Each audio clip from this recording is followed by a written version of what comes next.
मैथिली दुल्हन। इसके मनमोहक गीत जरूर सुने। यदि अच्छा लगा तो चैनल सब्सक्राइब जरूर करें।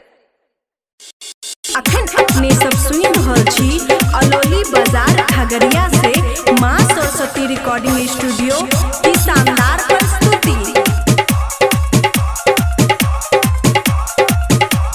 डीजे गुड्डू राज मधुबनी।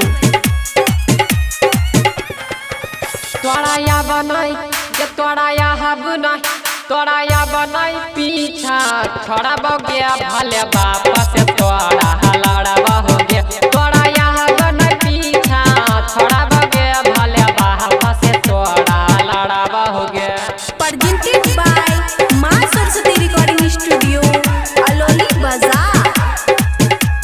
डीजे गुड्डू राज